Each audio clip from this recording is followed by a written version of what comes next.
Fala pessoal, sejam muito bem-vindos ao primeiro vídeo aqui do canal. Quero compartilhar com vocês algumas reflexões que eu venho tendo a respeito de tudo isso que está acontecendo no mercado e falar para você que esse pode ser o melhor momento para a gente ficar rico. Quando eu falo de ficar rico, eu tô falando de ficar rico de verdade. É claro que não vai ser amanhã, mas esses momentos, como o atual, geram muitas oportunidades. E aí, para não ficar só nas minhas palavras, vamos lembrar um pouco de eventos passados. A bolha das .coms que aconteceu lá em 2000, por exemplo. Naquele momento, a gente teve empresas como a Amazon, por exemplo, caindo 90% do valor de mercado. Na época valia bem menos do que vale hoje, né? Mas naquele período, sem perder fundamentos, por conta do estouro da bolha das .coms, onde tinham muitas empresas sem qualquer fundamento e muita gente investindo por pura euforia, as empresas tiveram uma disparada no preço das ações. Isso aconteceu também com a Microsoft, com várias companhias, principalmente as do setor de tecnologia, claro. E aí, quando aconteceu essa queda, essa despencada, foi porque foi no mesmo momento em que muitas empresas deixaram de existir. Só que as pessoas que fizeram investimentos no auge da crise, no auge daquele momento catastrófico, no auge daquela bolha, as pessoas que investiram um pouquinho só em Amazon, no Yahoo, no Google, por exemplo, conseguiram ganhar muito dinheiro. Foram as pessoas que ficaram ricas. Elas não ficaram ricas agora, 22 anos depois. Elas ficaram ricas já há algum tempo, mas ainda assim é importante considerar que elas fizeram esse investimento pensando ali no longo prazo. Agora a gente está vivendo algo muito parecido. A gente viveu em 2020 algo muito parecido, quando, claro, que em proporções bem diferentes e por razões muito diferentes, em meio à pandemia, quando ninguém sabia muito bem o que fazer, muita gente saiu vendendo várias ações, e aí o preço das ações despencaram. Aqui na B3, no Brasil, aconteceram vários circuit breakers, fazendo com que as negociações parassem de acontecer naquele momento, principalmente ali no primeiro dia, né, no mês de março. E depois disso, o que aconteceu com muitas, não todas, mas muitas daquelas ações que derreteram no dia, por mais uma vez, o movimento de manada, né? Não dá pra falar que foi euforia, porque as pessoas estavam desesperadas, mas aconteceu aquele efeito manada. Então a pessoa viu que muita gente estava vendendo e optou por se desfazer da sua posição o mais rápido possível para se proteger. Quando, para quem tem disciplina e tem caixa, o ideal era que fossem feitas compras. Eu conheço pessoas que fizeram empréstimos com parente, com banco, para poder fazer compra. É claro que são pessoas muito mais experientes de mercado, mas por que essas pessoas fizeram isso? O pensamento foi, se por acaso tudo der ruim e essa pandemia matar todo mundo, eu não vou estar devendo para ninguém. Se, por outro lado, as coisas se resolverem, essas boas empresas vão voltar a patamares decentes e eu vou conseguir pagar esses empréstimos que eu fiz de boa. Não vou ter nenhum problema. Eu não estou falando para você fazer nenhum empréstimo para poder fazer os seus investimentos nem nada assim, mas eu estou te falando que momentos de muito estresse, como o que a gente está vivendo hoje, geram muitas oportunidades. A gente já viu isso acontecer, a gente está vendo isso acontecer de novo agora. O que está acontecendo nesse momento, né? De repente você está vendo esse vídeo daqui a 1 ano, daqui a 2 anos, e aí já passou esse evento, mas podem vir outros, e aí você pode usar ele como inspiração. A gente está tendo agora, hoje é dia 16 de março de 2022, a gente está tendo agora um conflito na Ucrânia. Hoje já está num momento de maior apaziguamento, já tá, assim, as coisas já estão ficando um pouco mais calmas, né?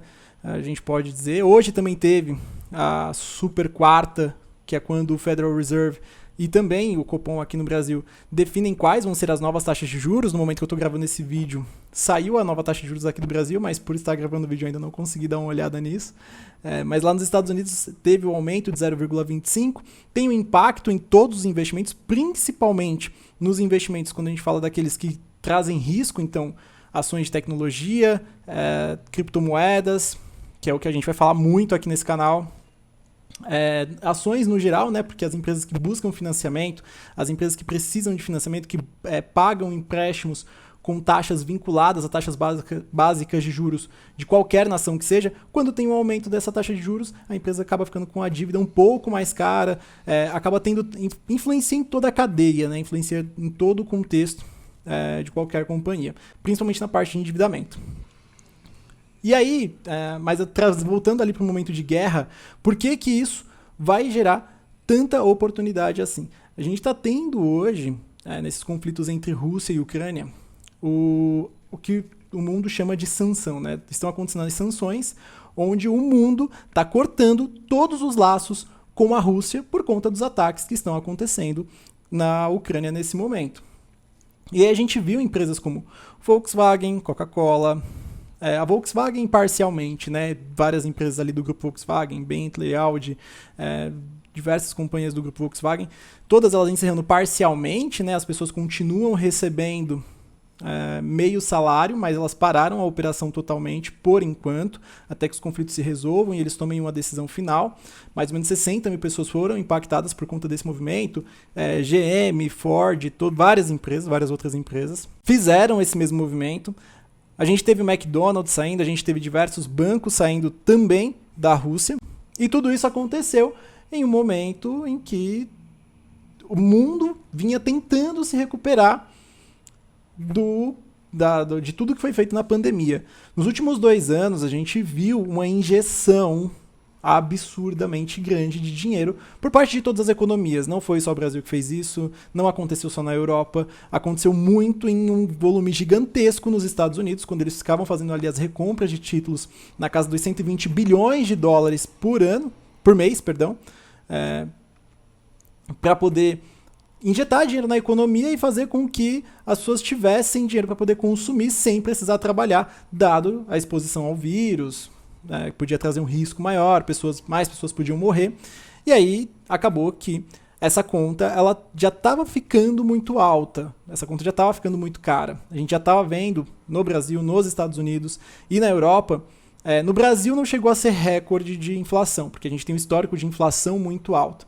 Mas em países como Estados Unidos e Europa, a gente já está vendo ali as inflações mais altas dos últimos 40, 70 anos em alguns países. A gente viu a inflação muito alta também na China, a gente viu o banco chinês tomando muita decisão que nunca tinha tomado antes, principalmente buscando ali incentivar, reduzindo taxa básica de juros na contramão do restante do mundo que está aumentando a taxa básica de juros, para poder incentivar a economia chinesa.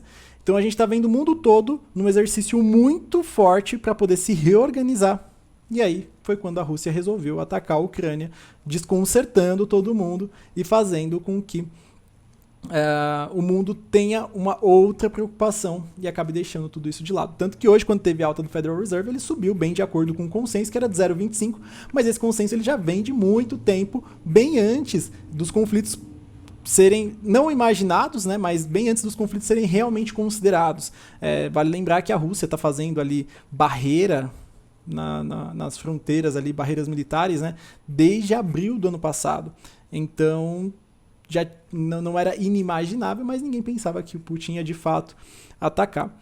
O ponto é, todas as empresas que saíram da Rússia, elas tinham ali uma grande receita. Quando você considera no resultado global da companhia, essas empresas elas deixam de gerar receita a partir dali. Quando a gente pensa, isso pensando em ações, tá? Então olhe para ações nesse momento, veja aquelas que estão ficando mais descontadas. Esse é o tipo de oportunidade que eu estou falando aqui. Mas não são só as ações. No meio de tudo isso, um outro tipo de investimento também começou a ganhar muito mais notoriedade a nível global, que foram os criptoativos. Em relação aos criptoativos, a gente começou a ter mais notoriedade. Os criptoativos estão longe nesse momento do all-time high, mas também estão muito mais longe, anos-luz de distância, das suas mínimas históricas. O ponto é, a gente começou a ter as criptomoedas sendo citadas de forma global pelos principais governos do mundo, porque a gente viu os russos, por exemplo, indo para os Emirados Árabes para poder liquidar Bitcoin e voltar a ter dinheiro, porque os multimilionários russos também sofreram sanções diretas, tiveram bens bloqueados na Europa, aconteceu muita coisa. Então, assim, quando a gente fala de movimento na Rússia, quando a gente fala de como tudo isso aconteceu, o impacto não foi só para o Vladimir Putin, que está ali no comando e que, se tudo der errado, provavelmente seja deposto dali em algum momento, mas, enfim, não é esse o contexto aqui. Só que isso trouxe muita notoriedade para o mundo dos criptoativos, principalmente para o Bitcoin. Chegou a ter ali uma votação de um projeto de lei na União Europeia, buscando travar um pouco da utilização do Bitcoin por conta do modelo em que ele é processado, o Proof of Work, né, que utiliza muita energia no processo de mineração, e com isso as pessoas começaram a buscar na Europa por outras alternativas. E aí vem a oportunidade que, do meu ponto de vista, é a oportunidade de ouro. Você pode sim ganhar muito dinheiro com ações, principalmente no longo prazo. A gente deve ver muita empresa soltando resultado muito ruim nos próximos meses. Isso deve ter um impacto muito pesado nas ações. É uma possibilidade. Mas, para além disso, eu acredito que você tem que olhar muito para o mercado de criptomoedas. Assim como muita gente começou a olhar em um volume muito maior agora para carros elétricos, por exemplo, a gente também começou a olhar muito para criptomoedas, porque a gente viu o poder que os governos têm sobre o dinheiro que não é deles. Muitas vezes o governo tem ali poderes sobre um dinheiro que é do povo. A gente já viu acontecer com o Fernando Collor de Mello aqui no Brasil, quando houve ali o confisco da poupança, muita gente perdeu naquele momento tudo o que tinha, porque mais uma vez o governo resolveu fazer do jeito dele, com o dinheiro do povo. E por isso as criptomoedas têm ganhado mais notoriedade, e por isso também as criptomoedas têm ganhado cada vez mais destaque positivo, principalmente em evolução de tecnologia. Então fica aqui o meu palpite para você começar a formar a sua carteira. Se você estiver gostando desse tipo de conteúdo, desse tipo de bate-papo, deixa aqui o seu like, se inscreve no canal e vamos ganhar muito dinheiro junto. Um abraço e até a próxima.